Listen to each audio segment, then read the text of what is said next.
Atravesando el Sahara. Esta es la parte más peligrosa del viaje de Abdusalam Hamtoun a través de Libia. El diputado regresa a su región natal y distrito electoral. Este antiguo avión militar es la única conexión con la capital Trípoli. Ya no hay líneas regulares aéreas. Nadie sabe a ciencia cierta la magnitud del contrabando de armas, drogas y personas que se produce aquí. El Estado libio se ha retirado completamente de esta zona fronteriza con Argelia y Níger.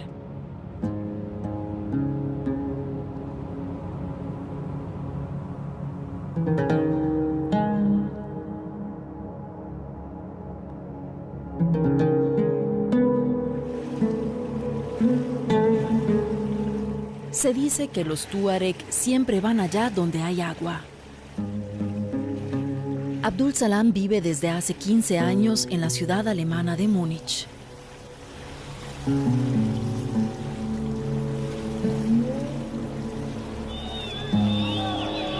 En febrero de 2011, la primavera árabe irrumpió en Libia.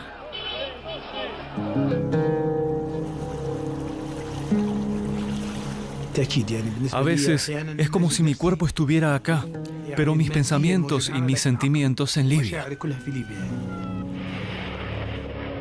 En marzo, un mes después del estallido de las protestas, la OTAN comenzó los bombardeos contra el régimen de Gaddafi. En octubre de 2011, tras 42 años, el dictador halló un cruento final. Pero en lugar de libertad, siguieron años de guerra civil. El país se precipitó al abismo. Ahora es un estado fallido.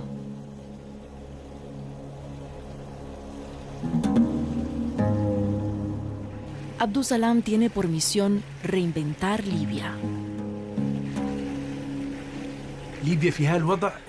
Estando Libia en una situación así, no podía desentenderme.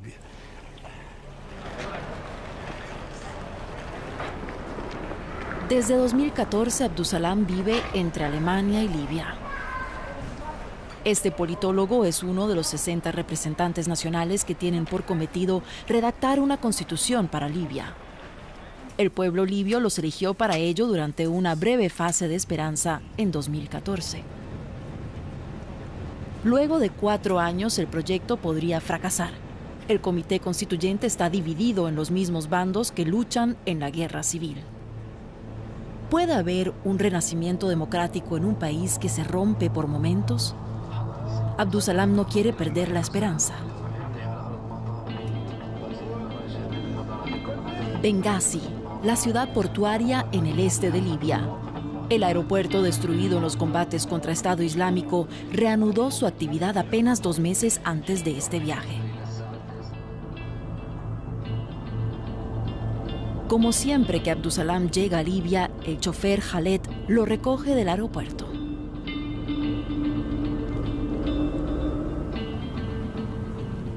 ¿No hay electricidad? Sí, pero aquí la cortan de 6 a 10. Entonces a las 10 volverá. Supongo que sí. Qué desastre.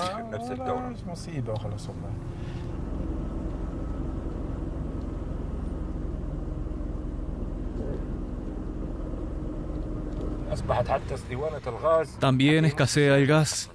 Una botella cuesta 80 dinares. La central cerró cuando Estado Islámico tomó Benghazi. Fueron tiempos duros. En una boda, el novio tuvo que aportar como dote una botella de gas.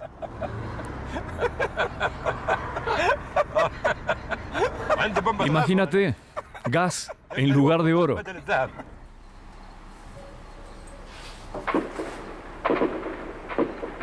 En la noche se escuchan ráfagas de metralletas. En los barrios periféricos de Benghazi, Estado Islámico sigue manteniendo sus posiciones.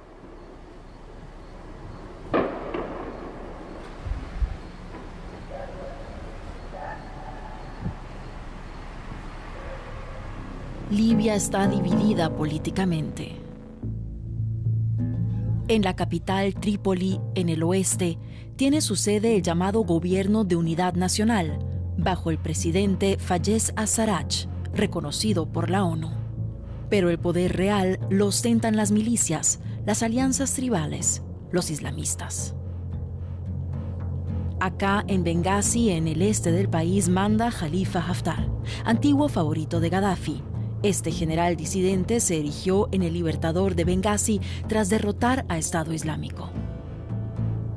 El sur, subdesarrollado pero rico en petróleo, fue arrastrado al conflicto por los poderes en pugna. En la tierra natal de Abdusalam impera el caos.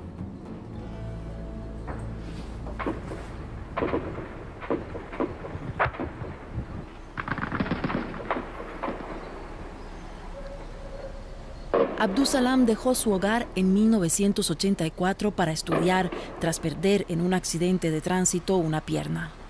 Viajó a Europa para que le amputaran la pierna y decidió quedarse. Hoy su país es uno de los más peligrosos del mundo. Al siguiente día tiene su primera cita. Desde que sus conciudadanos del sur de Libia lo eligieran para el comité constituyente, Abdusalam se siente responsable del futuro de su país. Él y sus colegas son portadores de las esperanzas de muchos libios, pero como el país, la asamblea está profundamente dividida. El este de Libia está controlado por los países del Golfo. ¿Cómo debería ser el futuro Estado libio? Federalistas, centralistas, monárquicos e islamistas pelean en torno a la constitución. Y las minorías, como los bereberes y los tuareg, luchan por sus derechos. Bajo la mesa se forjan alianzas, pero la paz total está más lejos que nunca. ¿Qué hay de ese mundo mejor que prometía la revolución de 2011? ¿Cuál es el origen del fracaso de estos 7 años? ¿Qué falló? Abdusalam pretende hallar una respuesta fuera de las salas plenarias, en contacto con los propios ciudadanos libios.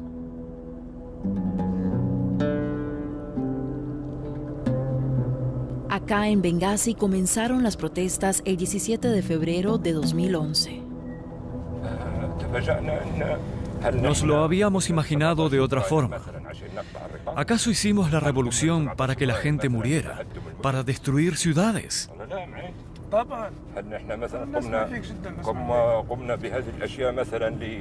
Derribamos el régimen para matarnos luego entre nosotros, para levantar un sistema con Estado Islámico.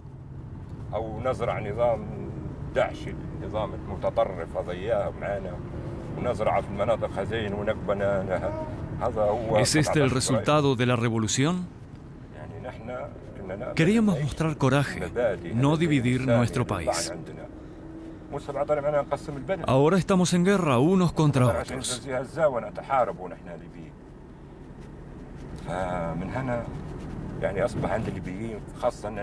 La guerra destruyó nuestro país. Sí, así es. ¿Cómo pudo degenerar la revuelta de esa manera? Abdusalam tiene una reunión con uno de los precursores de la revolución de 2011. Al-Ahli Bengasi, el club de fútbol más antiguo de la ciudad, tenía una relación muy especial con Gaddafi. Cuando en el año 2000 seguidores del club vistieron una camiseta con un asno y el nombre de uno de los hijos del dictador, Gaddafi mandó demoler el estadio.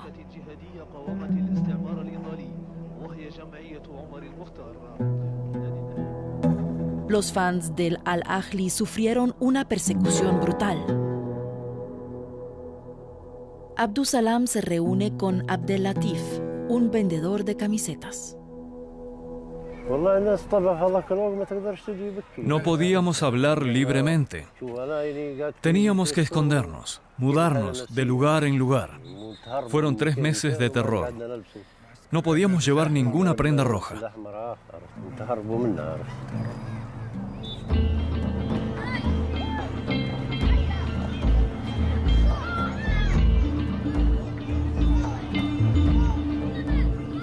Abdusalam quiere reunirse con su gran héroe de juventud, el que fuera arquero del Al-Ahli Bengasi y del Combinado Nacional Libio. Su pelo largo y su descaro en televisión convirtieron a Recep Alfitori en un ícono de los años 70. La vieja estrella cree que el sentido de la revolución cambió con la intervención occidental. Comenzaron a soltar bombas sin esperar una declaración de la ONU. Lo mismo que en Irak. Ahora estamos frente al abismo. Las potencias occidentales hicieron un conflicto enorme de nuestros problemas, que eran relativamente pequeños. Nos arrojaron a los unos contra los otros. Los libios creemos que Occidente pretende quedarse con nuestro país porque tenemos petróleo. Exacto. ¿Por qué no van a Somalia a solucionar problemas? ¿A quién quieren engañar?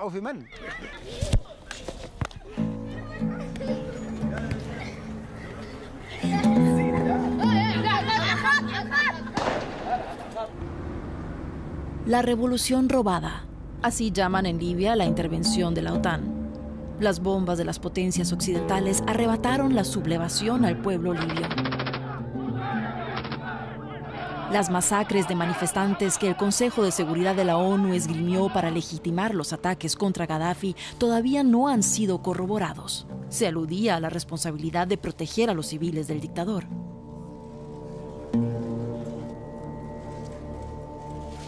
China, Rusia y Alemania se abstuvieron. Abdusalam tampoco veía motivos para la intervención. En 2011 apelaba con un video a los libios de esta manera. Occidente no les puede ayudar a implantar en Libia una democracia real. Y es que una democracia de verdad significa independencia, y Occidente no nos quiere independientes. Y comenzaron los bombardeos. Sobre todo Francia, bajo la presidencia de Nicolás Sarkozy, exigía actuar con urgencia. El secretario general de la OTAN, Anders Fogh Rasmussen, llamó a las armas. Cuanto antes sepa Gaddafi que no puede doblegar a su pueblo, mejor. El apoyo militar aéreo hizo desaparecer la confianza del pueblo en los sublevados. Se difunden rumores sobre negocios con el petróleo e intereses geopolíticos con las potencias occidentales. Lo que había sido un levantamiento popular espontáneo devino en una guerra dirigida desde el extranjero. La alegría por la muerte de Gaddafi dura poco. Los bandos rebeldes comienzan a matarse mutuamente. ¿Quién negocia con quién? ¿A quién se le hacen promesas? La intervención de la OTAN divide a los sublevados hasta hoy. Junto con Sirte, la ciudad natal de Gaddafi, Benghazi es la que más sufre los rigores de la guerra. Primero los destructivos bombardeos de las potencias occidentales, luego los combates casa por casa. Milicianos de Estado Islámico comienzan a introducirse en la ciudad desde 2014 y pronto la controlan. Por fin, el general Haftar es capaz de echarlos tras semanas de bombardeos. Hoy Benghazi está en ruinas. Un 50% de la ciudad está intransitable. También en la Universidad Técnica de Benghazi lamentan las numerosas víctimas de tantos combates. La revolución se había iniciado en las universidades del país. Los jóvenes se levantaron contra el viejo régimen. Era también un conflicto generacional en uno de los países más autoritarios del mundo. ¿Dónde quedó toda esa energía de cambio? Abdusalam habla con el profesor de topografía Mohammad Al-Oreibi. Este docente y sus estudiantes se ocupan de la reconstrucción de la ciudad. Queremos propiciar un cambio. Aún sin recursos, hemos dibujado planos de construcción. Les dijimos que en cuanto nos dieran el permiso, comenzaríamos con la reconstrucción. Esto es lo que los jóvenes podemos aportar a nuestra ciudad. Pero metieron los documentos en un cajón y nos dijeron, gracias por el esfuerzo. Pero ahora no tenemos tiempo para esto. Y aunque habría el dinero para ello, las tareas de reconstrucción se desvanecen, presas de la corrupción generalizada. El decano de la universidad afirma que pese a todas las dificultades mantendrá la actividad de sus centros, donde los profesores trabajan sin cobrar desde hace meses. Todo esto lo hicieron los estudiantes. Este es el plano de una estación de radio para Bengasi. Esto, un análisis para modernizar la isla Kubri el Hadid. Esto es un puente en la isla Musulmaní. Esto es un barrio para desplazados de la revolución. Y estos son los planos de un asentamiento que se llama Amal, es decir, esperanza.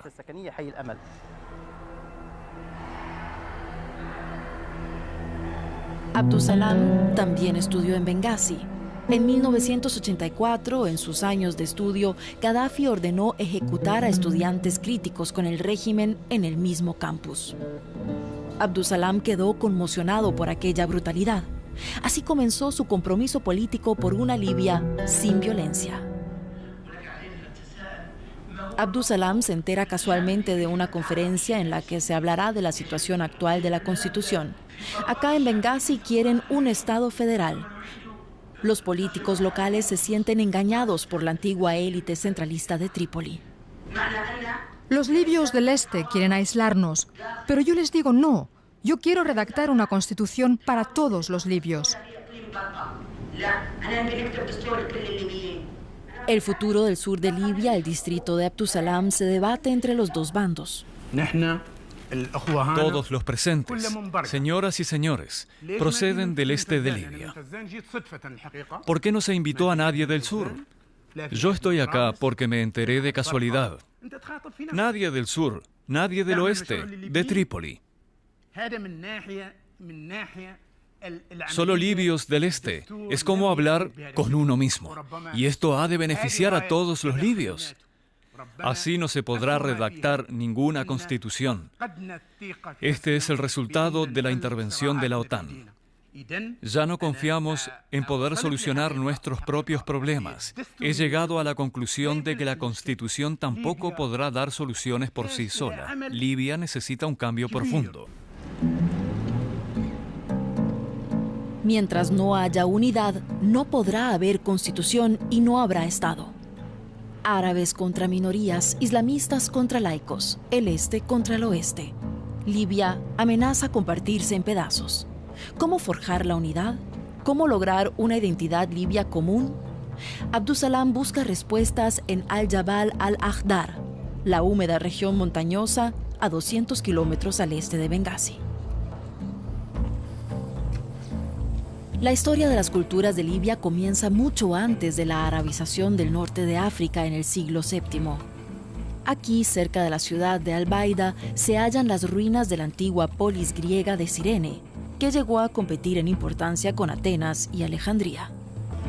Para los griegos, Libia era la tierra al oeste de Egipto, sin más definición territorial o étnica. En la ciudad-estado de Cirene se redactó en el siglo III a.C. una de las primeras declaraciones de derechos y deberes de la historia de la humanidad, que determinaba la distribución de la propiedad y los derechos básicos de los ciudadanos. El profesor Ahmad Abdelkarim de la Universidad de Al-Baida es la única persona que vela por los yacimientos arqueológicos. Borrados por Gaddafi de los libros de historia por considerarlos un monumento colonial, los templos están hoy amenazados por Estado Islámico. Hitos como el nombrado Códice de Derecho de Cirene están hoy olvidados. Estas leyes fueron muy avanzadas en su época. Cierto, y nosotros intentamos lograr algo parecido. Libia también tiene raíces griegas, romanas, incluso judías. Son parte de nuestra cultura.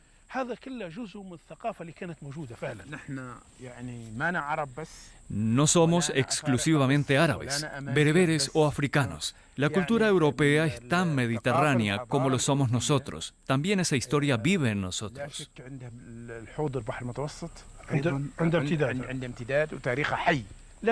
Todo eso es nuestro legado.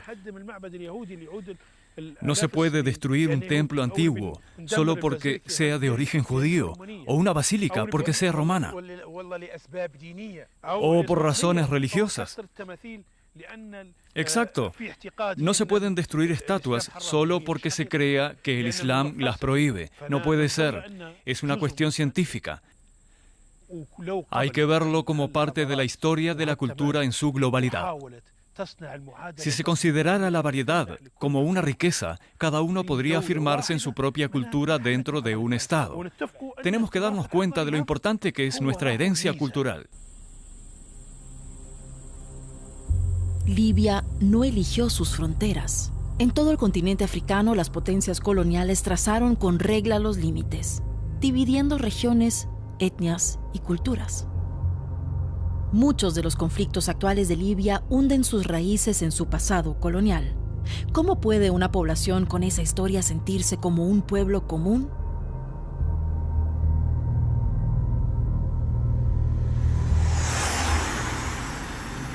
El chofer Khaled quiere mostrarle algo a Abdusalam.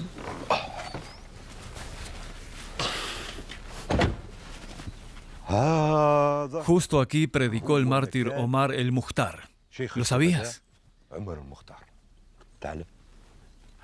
¿Fue este entonces el centro de la resistencia? Sí, acá, entre estas montañas y valles, en estas cuevas. El héroe de la independencia, Omar Mukhtar, es una figura histórica con la que todos los libios se pueden identificar. Cuando en 1911 Italia arrebató Libia al Imperio Otomano, el religioso Omar Mukhtar se opuso a los italianos, combatiéndolos durante 20 años con una guerra de guerrillas. Cuando los fascistas bajo Mussolini llegaron al poder, lo persiguieron sin cesar, hasta que en 1931 fue capturado y ejecutado por orden del poderoso general Graziani. Todos los escolares libios pueden citar máximas de este héroe. Omar Mukhtar dijo: sobreviviré a mis verdugos. Exacto, y se sabe por el general Graziani que Omar Mukhtar dijo antes de ser ejecutado: no digas que te imploré clemencia. Hoy Libia está hecha cenizas. Tenemos que volver a levantar todo ese amor propio.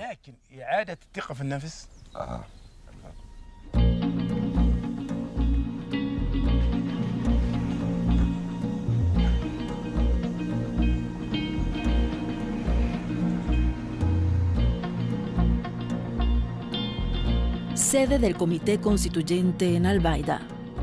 El edificio del Parlamento en los tiempos de Gaddafi fue el primero en edificarse en toda África.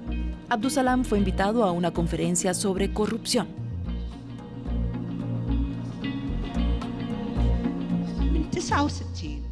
La corrupción tiene sus raíces en la toma de poder de Gaddafi en 1969. Hoy ni se la considera un delito. Hoy el respeto se logra mediante la corrupción. Es una de las grandes amenazas para la construcción de nuestro Estado.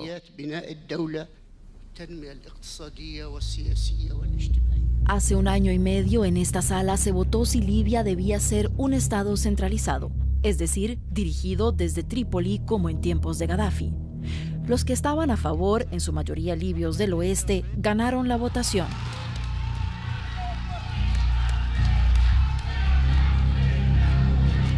Los libios del sur y del este se sienten estafados desde entonces.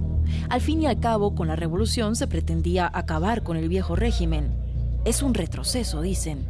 ¿Es que todo fue en vano? Entre los que perdieron en esta votación está el colega de Abdusalam, Mustafa Dalaf, monárquico, así como Hamid Jibril, un federalista. Pero todo es posible en el nacimiento de este nuevo Estado. Un país de este tamaño no puede ser gobernado desde un lugar. Quien hoy conquista Trípoli tendría toda Libia en el bolsillo. No puede depender de un solo lugar. Los gobiernos regionales son los fundamentos perfectos para nuestro nuevo Estado. ¿Cuántos votaron contra el proyecto de ley? 17. 17 que no firmaron. Exacto. Quítale 5, entre bereberes y tubus, que quieren boicotear la Constitución, y los de Benghazi. Quedan 12. 12, pues. Quizá podrían avenirse al menos con 6 de ellos. Pero creo saber lo que van a responder. Que tú, Mustafa, no estás dispuesto a llegar a un consenso. Para ti solo cuenta la monarquía. ¿Qué dirías entonces? Pues les diría que yo me debo a mis electores, la gente de acá, de Al-Baida. La sede de este comité constituyente quiere una monarquía. Una monarquía parlamentaria nos ahorraría todas estas luchas de poder. En el mundo árabe, como en todo el tercer mundo, es muy difícil implantar la democracia de una sola vez.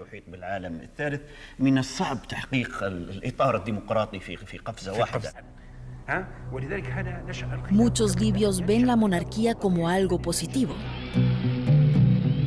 En 1951, 20 años después de la ejecución del héroe Omar Mukhtar, Idris Senussi promulgó la independencia. Italia había perdido en la Segunda Guerra Mundial todas sus colonias y Reino Unido y Francia se repartieron el país. En negociaciones posteriores se concedió a Libia la independencia y se convirtió en un estado federal con Idris Senussi como monarca. A pesar de que el rey contaba con amplios poderes, los libios pudieron elegir un parlamento por primera vez, con sede en Al-Baida.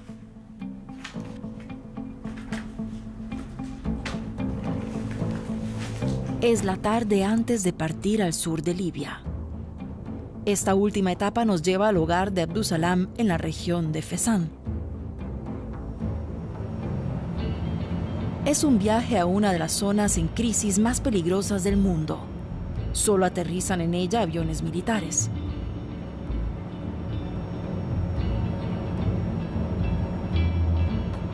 Aquí no llega el poder del Estado. Los grupos islamistas, sobre todo Al-Qaeda, son muy activos.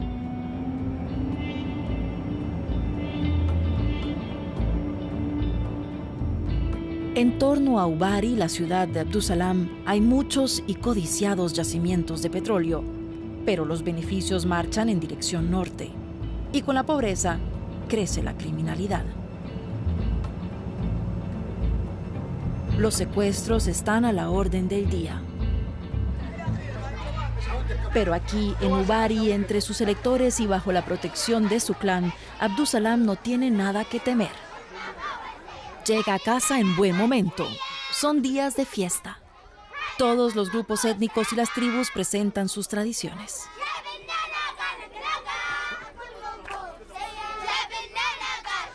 En esta región los árabes no son mayoría como en el norte del país.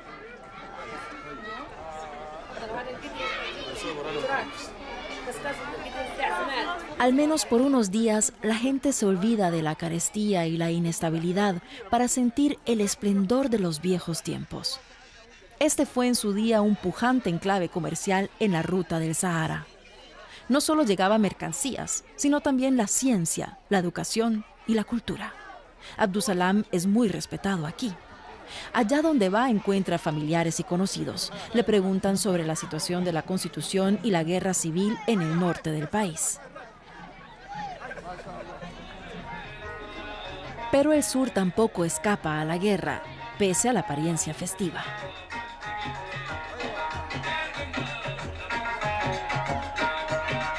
Gaddafi supo ya en su tiempo enfrentar en su beneficio a los pueblos del sur. Para no sufrir persecución, algunos se hacían pasar por árabes, adaptándose a los gustos del dictador que quería una Libia árabe y abandonaron con este fin su idioma y cultura. Los Tuareg, a los que pertenece Abdusalam, comienzan a reencontrarse con sus raíces. Pro-Gaddafi o pro-revolución. Entre estos dos bandos se debaten las minorías desde 2011. Ubari fue el escenario en 2014 de una terrible guerra dirigida a distancia que enfrentó a Tuareg y Tubus, expoliados por los bandos libios del este y del oeste que pretendían controlar el petróleo. Ahora hay paz. Abdusalam concertó una cita con Musa, un tubu del lugar. Tú tomaste parte en la guerra contra los Tuareg. ¿Cómo te sentiste? ¿Te fue difícil hacerlo? ¿O lo hiciste con total entrega?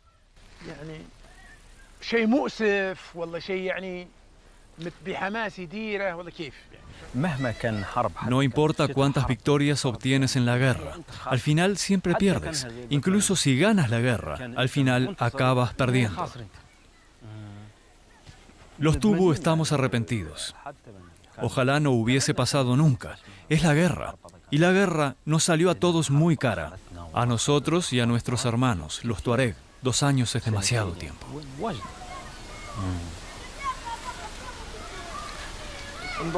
¿Se unieron los Tubu a la revolución? Sí, todos lo hicimos. En todo el sur nos levantamos contra Gaddafi. Esa fue la razón última de la caída del régimen. Los árabes nacionalistas deberían reflexionar sobre esto. Los árabes temían que los Tubu quisiéramos la independencia, y era mentira, solo propaganda. Pero no solo los Tubu quieren más derechos, los bereberes también. ¿Por qué no se les reconoce como nación? En India, la Constitución contempla 17 idiomas oficiales. ¿Y tienen un problema por ello? No, el problema de los nacionalistas árabes es que no reconocen a las otras naciones. Ambos se comunican en árabe. Sus idiomas pertenecen a diferentes familias lingüísticas, pero tanto el idioma tuareg como el tubu estaban oprimidos por Gaddafi.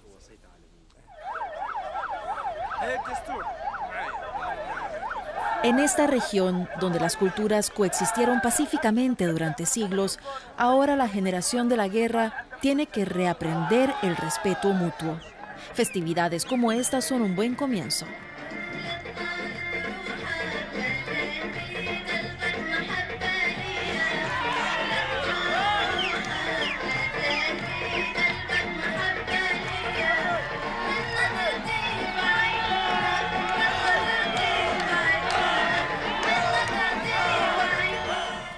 Abdusalam visita a su hermana mayor, Fátima, y su familia.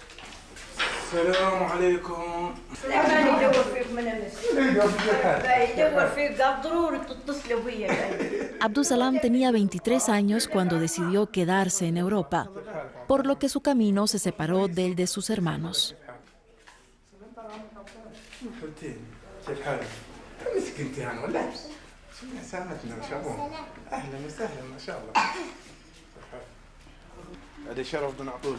Fátima es analfabeta. Pertenece a esa generación de mujeres que pasaron su infancia antes de que Gaddafi llegara al poder. Recién bajo el régimen de Gaddafi, las niñas también recibieron una educación escolar. He oído que volviste a la escuela coránica. ¿Estás aprendiendo a escribir? No, solo aprendemos a recitar de memoria. Entonces, recítanos una sura. ¿Cuál? Pues la que a ti más te guste.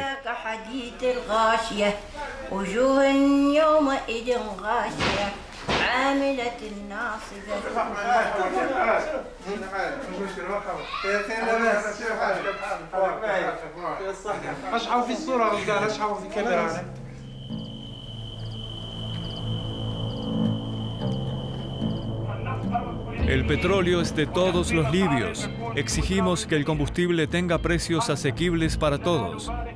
Nos dirigimos con la mejor intención al señor ingeniero Faraj Said El Hassi, director del Instituto Nacional del Petróleo. Si no cumple con nuestras exigencias, interrumpiremos el suministro de petróleo. Quien logra tomar el control sobre un yacimiento de petróleo en Uari puede presionar a los gobernantes del este o del oeste de Libia. Más de la mitad del crudo libio procede del sur. Sin embargo, no se ven signos de riqueza por aquí. Teniendo en cuenta las reservas de petróleo del país, los libios podrían disfrutar del nivel de vida de un ciudadano noruego. Sin embargo, hasta el agua subterránea del sur es desviada hacia otras regiones. Abdulsalam se reúne con su hermano mayor, Abdurrahman, en la localidad donde ambos nacieron. Abdurrahman cuida los cultivos de dátiles de la familia. También él estudió en la universidad, aunque nunca encontró trabajo. Los campos están secos. Mientras me encontraba en Trípoli, la bomba de agua dejó de funcionar. Simplemente se rindió. Y ya no queda agua. No. Es un desastre. Esa era la tiendita de Ammar. Era su tienda. La única en todo lugar. Sí, tenía de todo.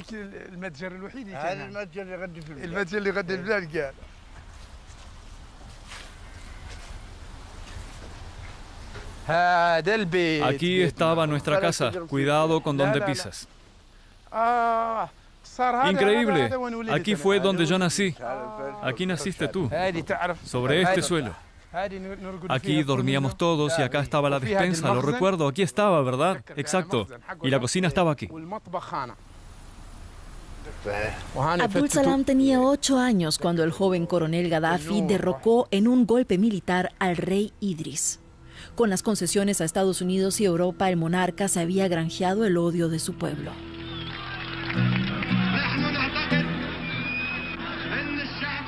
Los británicos saben muy bien que tras la revolución del pueblo libio, esta base militar es historia.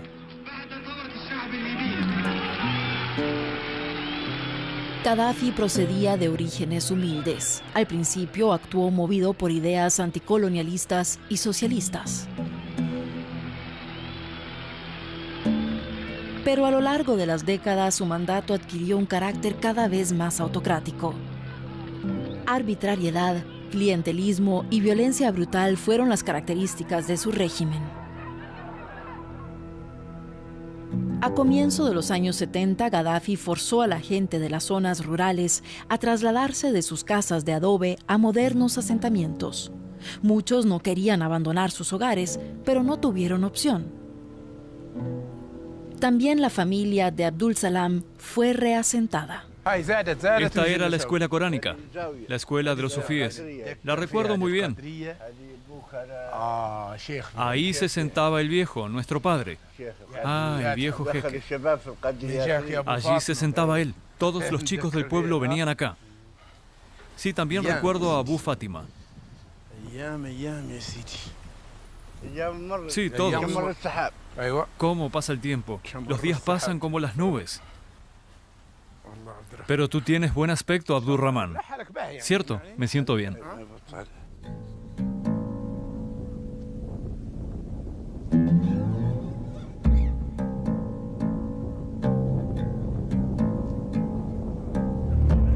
Esa tarde, toda la parentela de Abdul Salam celebra una fiesta familiar. Más de 100 familiares se dan cita en los campos datileros del hermano de Abdul Salam. Mientras que afuera se ultiman los preparativos, Abdul Salam conversa con sus sobrinas. Todas ellas han estudiado. Con Gaddafi las mujeres podían estudiar y ocupar altos cargos. Hoy es muy diferente. ¿Qué hay de ustedes, las mujeres? No pueden ir al ejército. Para nosotras no hay trabajo. Khadija está desempleada desde hace 7 años. 7 años, ¿no? Yo me doctoré. A mí me gustaría ganar dinero y no solo hacer arroz y cuscús.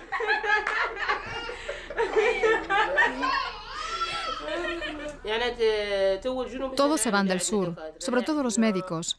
¿Qué iban a hacer aquí? Demasiadas armas. Nosotras pudimos estudiar, el Estado nos educó, pero solo haces carrera si tienes contactos. Los buenos quedan sin trabajo y los malos llegan alto gracias a sus relaciones. Así fueron los últimos 7 años para mí. La granja, la cocina, el salón y el establo. 7 años en blanco. Fueron buenos tiempos cuando la revolución, todos nos ayudábamos. Tenías que haber venido, aunque fuera por 2 días.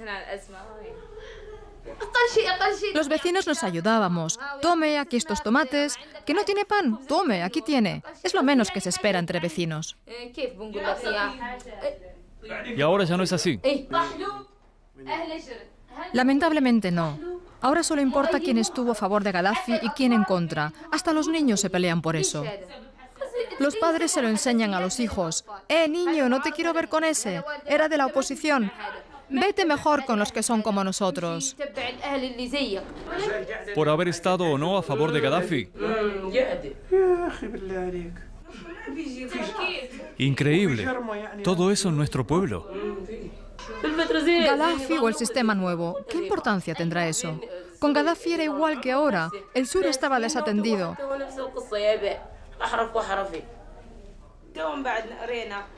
Antes yo también estaba descontenta, pero después de todo lo que ha pasado, el presente es mucho peor que lo que teníamos antes. Por supuesto que con Gaddafi se cometieron muchos errores, pero también hubo cosas buenas. Ahora es una catástrofe. Queríamos mejorar la situación, pero acabó mucho peor. Insultábamos a Gaddafi, gritábamos «¡Abajo, Gaddafi!». Pero cuando se destruye un Estado hay que construir uno mejor. No se puede derribar un Estado para luego no hacer nada. Su familia hace generaciones que dejó la vida nómada. Son tuareg forzados por el régimen a asentarse.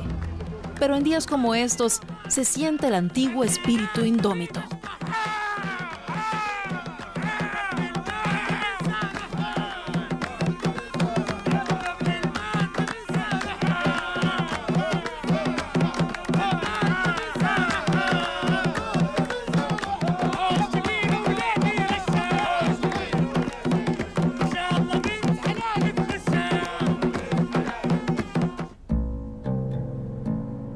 Llegó el día de partir a Alemania.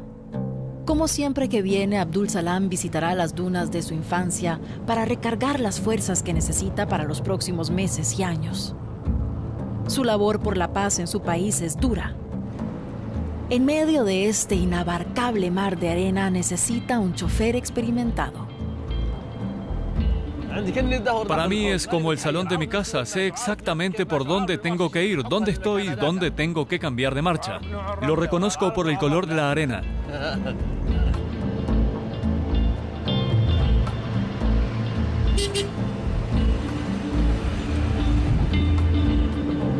Llegamos al oasis de Al Gabraun. Cientos de kilómetros de arena en todas direcciones. En la grandeza indómita del Sahara, los conflictos humanos quedan en suspenso por un momento.